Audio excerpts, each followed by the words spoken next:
People are living longer than ever before today, but the doctors can't keep the long-term illnesses away. Hi, this is Paul Hitchcock. I'm the founder and president of Giant Jacks Media. Really excited for this topic today and my guest, Sue Ryan, who is an expert caregiver. And Sue is incredibly passionate about teaching others how to take care of somebody with a long-term illness, all the components involved, and she's gone through it and is going through it herself with her husband. And so Sue has been in the trenches, she understands, and she is now your advocate in this whole process. So please join me on this episode of Giant TV. Let's go talk to Sue.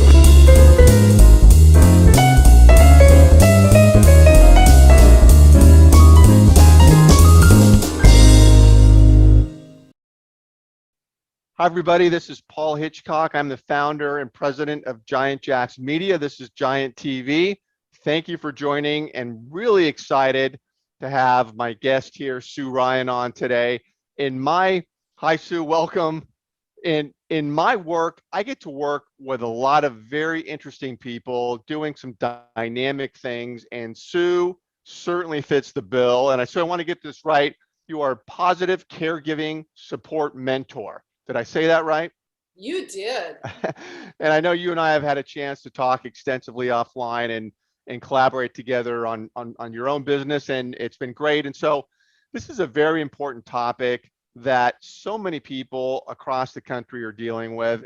My own personal experience with my own parents, I've been there myself, and it's dealing with elderly parents and spouses and what goes on with that. And so I want to jump into this. And Sue, if you could give us a bit of background about your expertise in this area. I know you have an incredible story of why and how you became an expert. So let's jump into it.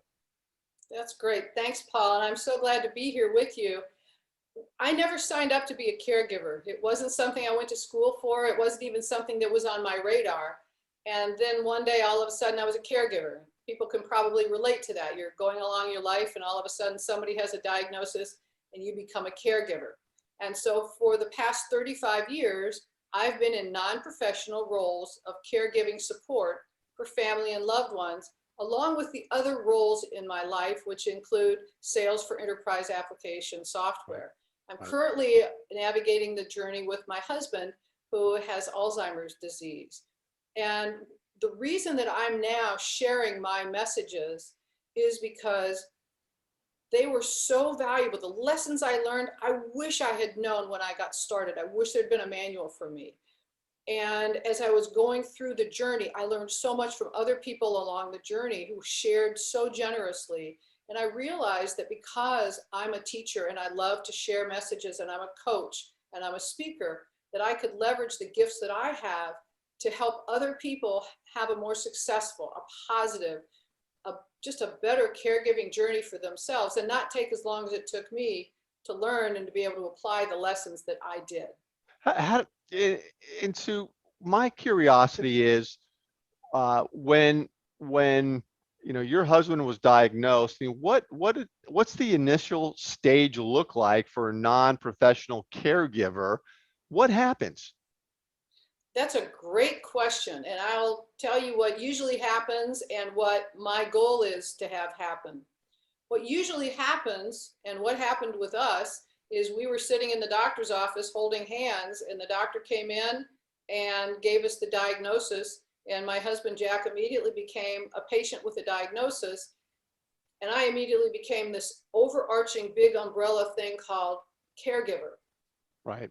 And because both he and I are very, very accepting people, we didn't fight the diagnosis. Although many, many people, when they first hear it, there's shock, right, there's disbelief, there's it can't be me, there's oh my God, we had plans, there's anger at the disease, there's frustration, there's a lack of clarity, and there's phenomenal overwhelm, because when you woke up, it was like, okay, life is going on, and now you want a PhD in whatever the diagnosis is. Right. You want a PhD in what caregiving is. What got you in there to that first meeting? Like, what did you notice signs and you went in, or was it a routine thing? Yes, what happened is my husband was getting his annual physical, and the doctor said, is there anything you've noticed in the last year that seems to stand out? And he said, in the last year, I'm having more trouble putting faces and names together. Right. And he said, well, let's just take a little test on that. We'll add that to the test that we did. And it turned out that he had shrinkage in the frontal lobe, and they started doing some additional testing, and it turned out to be very surprising. One of the things that happens, he's a very highly functioning executive. He was actually farther along than any of us recognized. We didn't think of him in terms of dementia. We thought of him in terms of he's an executive with a lot of things going on. And so we're all reminding him of things. And it turned out he had a diagnosis of a type of dementia. Right.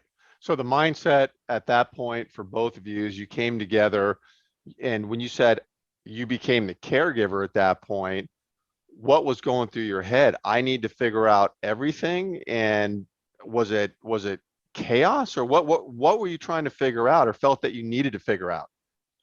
In the beginning, when you become a caregiver, it's just this big term. So you really don't know what it is, but it's this big, okay, and it's like, okay, I'm the caregiver. My loved one is the patient with the diagnosis. So they have all the things to do with the diagnosis, and I have all the things to do with being a caregiver. And many people of certain generations have said, I don't ever want to go into a home, no matter what, I want to stay home. I want to stay home. And so one of the things that happens for many people when they become a caregiver is conversations that were previously had about the aging process and a diagnosis that may come along filter what you're going to look at in your role of a caregiver, and that adds to the overwhelm because you don't know where to start. Where do I start with the diagnosis? Where do I start being a caregiver? What's the first thing to do? What's the most important thing to do? What do I need to be able to do? Who do I tell? What do I do? What do I need to have?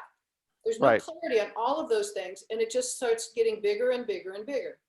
Yeah. And is it true too, I would imagine, that the diagnosis comes right then, bam, you're hit with that, but especially with, with an illness like your husband is going through, he doesn't turn, where he can't be self-sufficient right away. I mean, there's a period, an extended period there of you needing to make decisions along the way and being aware of what's going on. How does that play out? Sure. Whether it was being diagnosed with a type of dementia, or someone has a stroke, or they have a heart challenge, or any kind of area where there's for some of them, there's a significantly traumatic event that changes things. For some of them, it's kind of gradual. And so when we received our diagnosis, what we began focusing on are what are the most important things we need to do? What are the biggest decisions we need to make while we both have the ability to have conversations about them, to sign any legal documents, to do all the things we need to do, and have the conversations with the family so everybody hears it directly from us. And so, that's kind of where our focus was in the beginning, is what's the number one thing we have to face based on this diagnosis that involves anything to do with, our legal structure and setting up how we're going to be doing the journey and having conversations with family. One of the other conversations that's very big and very, very emotional with many people is the person receiving the diagnosis doesn't want anybody outside that family unit. Perhaps sometimes it's just the husband and wife. They don't want anybody else to know. They don't even want the children to know. Right, right, right. So that's something that you cover is, is the priorities are what? It's the legal stuff. What other priorities are there? Give us a few examples of what needs to be handled. Communication, you said, obviously, but what's going on? Like, what are the real things that are happening? When you look at from the perspective of based on our particular diagnosis, and again, it's different from different diagnoses. One of the things that we had the intersection was, the first thing is there was going to be a day where Jack would no longer be able to legally, competently sign a document. So we wanted to make sure that we had all of the legal documents structured correctly. Right. And that became number one focus. The second thing is, what are the most important things for us to do to make sure that our daily environment supports it being as easy as possible for him to be able to be as self-sufficient as possible with what we're doing? Are there signs that we can put up? What are the things that we can do so that where the diagnosis has already taken effect, we can help support him? What are those kinds of things? You mean And then signs for Jack that you would put up?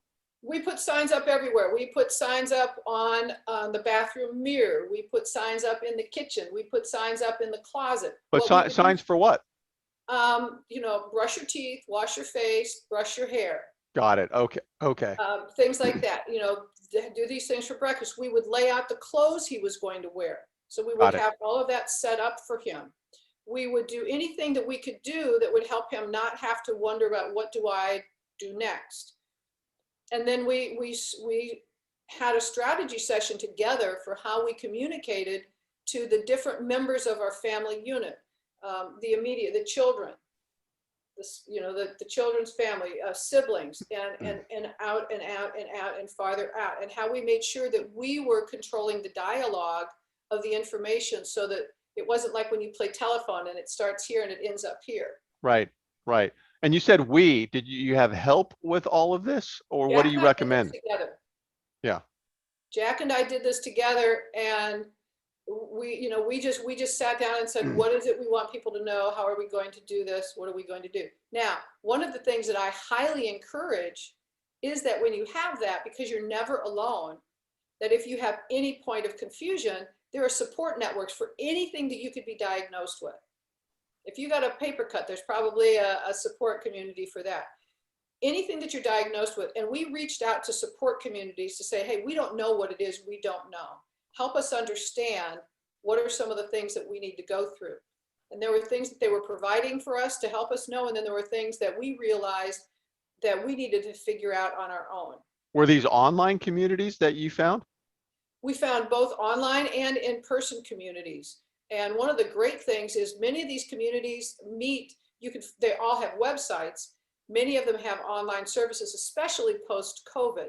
Pre-COVID, a lot of the meetings were done in person because so often it's really helpful to be in community, to sit next to somebody and to feel what they're going through. Oh, yeah. Because sometimes they'll say, oh, no, I'm fine. And yet when you look at them, you can just tell from their body language they're not. So one of the gifts of Zoom is that even though we couldn't meet in person, you can look at somebody and say, hey, I'm calling you out on that. Yeah. So a diagnosis happens and the illness progresses, and you started seeking out resources from the get-go, it sounds like. And then did you become the expert, the expert advocate for your husband? And how long did that take? And did you have, when he couldn't be your partner helping you with this because the illness progressed to an advanced stage, were you alone handling it, or did you find other people, or what happened there? That's a great question, Paul. Preceding my husband's diagnosis, my daddy was diagnosed. And one of the things that I had a real aha moment during my dad's diagnosis, and for the purposes of today, we don't have time for that story, but I can share it at another time. But to suffice it to say that I underserved what he needed because I was trying to think about all the things he used to try to do for me, and I wasn't staying fully present. And what I realized is that when I massively accepted exactly what was going on in the moment, in the disease, my dad had dementia. He didn't have the ability to think about things the way that he used to. And to stay radically present to exactly what was going on. What then came to me is something that I used as in my role in sales for many, many years, which is to take something and keep breaking it down into smaller and smaller and smaller pieces until you've got it to where you can control it. And I started doing that in the caregiving community, in my caregiving relationship. And what it meant was, I broke it down into two different ways. One, what am I qualified to do? How do I determine what I'm physically and emotionally and psychologically qualified to do? And then the second thing is, what are the other kinds of roles and responsibilities that are required from caregiving? So it's not just this big overarching thing called caregiving. So I broke it down into a number of I'm the primary caregiver and what that means. And then when there are other people who need to care for him, I'm a care partner. I'm working with somebody else that I'm bringing in who's an expert who knows what I don't know or can physically provide support that I can't. And then I'm a care support person. Now he's living in a community. So I'm his primary caregiver in certain areas, but I'm looking at the certified nursing assistants and the nurses and saying, what is it that I can do to help him be the best resident and that I can be the best loved one of him, supporting what they need and they're going through. So I went through and created a number of different roles, but I also looked at things that I was qualified for so that I've never felt any guilt. I've never felt sorry for myself, nothing. I know that I physically cannot lift my husband.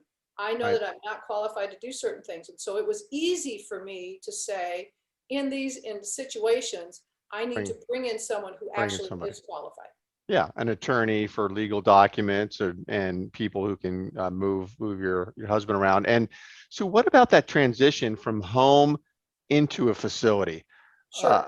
I mean, I imagine there's a lot that goes on there, not only from when you do that, but also, you know, insurance issues that come up. I mean, does insurance cover moving into a home? Is it a private? Is it a public facility? I mean, isn't that a big deal? It is a huge deal. There are as many choices. You know, you look at things, you just say, well, we're going to make an apples to apples comparison. Well, get out as much fruit as you have, because that's about what it looks like. There are some people who have long-term care insurance. There are other people who were told that based on their investments, long-term care insurance isn't an investment they need to make. There are most insurance plans do not cover long-term care. Okay. But there are some people who've literally gone to the point of getting divorced and having their former spouse qualify for Medicaid to go into a care community. There are a variety of different options of ways that people have financial considerations. You also look at the environment. Now, I chose with my husband, who's very, very social, I chose, rather than having in-home care brought in, to put him into a community where he was going to be very social and be around other people. And I also chose that because as his care needs expanded, I wanted him to already be comfortable in an environment and not have to be having that adaptation. I also recognized that if I had in-home care, that I would be responsible working with a care community who's providing the care to make sure that we had people who were qualified for his specific and unique needs. And so there's no right answer for that either. I could have kept him at home, and there are some people who do very well at home. So all of those are decisions that the sooner you think about those and you think about who the person who's your care receiver is and what their kinds of needs are, it's easier for you to do the research. I had researched and selected a place before Jack was ready to go into a community. And so when we collectively as a family recognized it was time for him to go into a community, I wasn't then starting the process and looking at it and doing all that. I'd already done all that research. Yeah. Yeah, that's interesting because in my own situation with my father, certain facilities work at when his condition is at a certain level, but as it graduates, that facility may not be appropriate. Yes. So you've got to move them around, and that's no small issue. Moving somebody at that stage and finding the right facility and availability, right? I mean, that comes into play, doesn't it? There are all kinds of decisions. A big one for me, and the reason that we chose the community we chose for Jack, is that from the time he entered until the time he passes away, he doesn't ever have to go anywhere else. Oh, They okay. have the ability to provide him levels of care as it continues. He's actually under hospice care now, and hospice actually comes in. But there are Okay. communities that don't provide that service, and you would Right. actually have to physically move. And so Right. those are all different kinds of considerations based on different communities and what they offer. Mm-hmm. And so all of those are kinds of community. Now, one of the other conversations that is very helpful to have way before any of this is necessary is when you do have the family dynamic and you have siblings. Talk about, okay, well, one of the siblings will say, well, I'll take care of Dad. I'm just going to bring him home and I'll take care of him. And they've never done this before, but they love Dad and they're like, I can do this. I can take care of them. And it's a big offer, and sometimes it's a big ask. It may or may not be appropriate. It may be convenient for the rest of the family, but it may not be appropriate. So it's looking as a family unit, what are the kinds of dynamics that are going to make it the easiest for us to make the right choice for our loved ones, and then begin the preparation with them long before it's necessary. So this ultimately just becomes another step. Well, if you wait until the defining moment comes when you have to move into a care community, that's a lot to try to figure out at a very, very challenging time. Yeah, yeah, and I just say that communication is huge because it can just ruin the scenario and cause, harm in relationships and harm in the care for forever if that communication goes south, and you mentioned, you bring it up, and again, I just think that um, not everyone's always going to be on the same page, if there's kids and, you know, uh, I think having a point person, be the leader in communication and have ongoing flowing communication, you know, is critical. Wouldn't you say that's important? It's phenomenally important. One of the areas where it's really, really important is that even, and this is somewhat generational, but not just generational, but people think of a care community of what it is and what it isn't, or being a caregiver of what it is or what it isn't.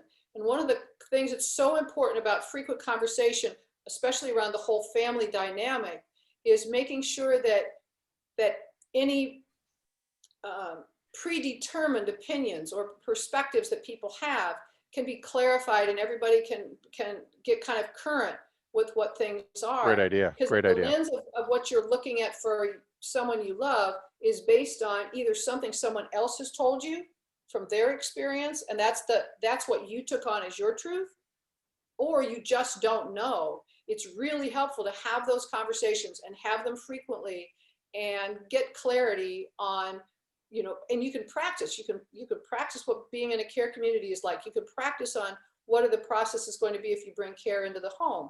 You can practice if, what it's going to be like if one of the siblings takes care. And all of those things are available, and it's better to have those conversations earlier and work through those dynamics. And they don't, that's not one conversation. That's a serious, because Multiple. it's a mindset and it's emotional. Yeah, right. And so how do you show up as a resource? And I want you to mention too the course that I know you're finalizing, which to me sounds like it's going to be incredible. So tell me, how do you factor into this, and a little bit about that course too? Okay. Thank you for asking that. What I recognized several years ago is that it was important for me to get the messages out of the things that I had learned, so that the learning process for other people was shorter, was easier, and that they could have a more positive caregiving experience. And so when I wrote the book, 5 Steps to Navigate Your Caregiving Journey, and put a number of those things in that book. And then I followed it up by sharing the messages of that. I had so many people ask me questions, and so many people follow up, and so many clients who I've been coaching through the process. It became a logical next step to take this and to bring it out in a more consumable way of being a course where people can look in little snippets of information about the different kinds of experiences they'll be facing, or the lessons I've learned, or the tips and the strategies. And so I created an online course that the foundation of it is the book that I had written, and that it also includes lessons and experiences that I have had over the past 35 years that help make the caregiving, I call it 5 steps to confidently navigate your caregiving journey. Because one of the things I've also added as part of what I do in my professional life, which is understanding ourselves in a meaningful way, understanding our personalities. We're different under stress. We see the world differently. Siblings together have different personality types. When we understand that, it also helps us become better as a caregiver, because we understand how to sit in what we're really great at, and it gives us permission to get help in the areas where we know we're not. And Right. so I bring all of those things together in a course to teach people what this caregiving experience is like. I love it. Yeah. And so it's sort of the playbook to get through this Yes, whole experience, and you cover all the pieces and yes, yeah, make sure they're integrated. yes. Now, I do separate this. I am not a doctor. I don't have Right. a medical degree. I'm not offering medical advice. I'm talking about the journey itself. Of course. Yeah. Yeah. And when it comes to the doctors and stuff, I would imagine, the role of being an advocate for the patient is huge. I mean, again, my own experience, that needs to come into play. That's the part that I do focus on. And what I've done a lot is I have, my goal when I'm around anybody who's medically serving Jack and supporting us is, what is it I can do to help them? What is it that they need? And then how do I make sure that I'm representing what Jack needs, what I've observed, the things that we can do together? And that's there's a lot to that, but it's Yeah. not just as simple as having a doctor. It's the relationship. And so in the care community, I talk about what I do to support what the nurses who are caring for him need, and what is helpful for them to understand about him. I'll give you a very quick story about Yeah. that. And this helps with the doctors, for example. My husband went to mass every single day of his life, unless there was a very good reason why he couldn't. But he's just been a mass everyday Catholic. And so one of the things that I learned as he was transitioning in the diagnosis is, if I had trouble getting him to shave, I'd say, well, honey, we're getting ready to go to church. So I could get him to get dressed and to get him to shave and to get him to bathe. It's like, honey, we're going to church. And so sharing that information with the people who have now become responsible for shaving him and dressing him helped them, because they're like, okay, Jack, it's time to get ready for church. Oh, that's a beautiful story. Yeah. Yeah, that's great. That's great.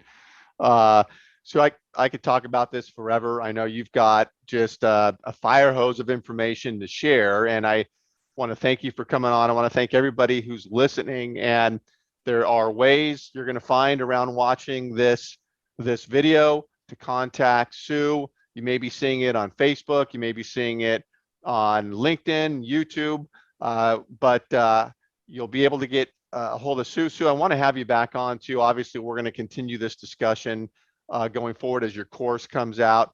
And really, really thanks for being here.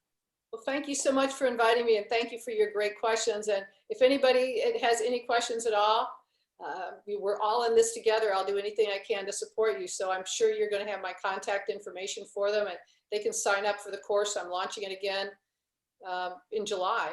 In July, great. No, we'll all keep an eye out for that. Thank you, Sue. Thank you, Paul. Okay. Take care. Bye-bye.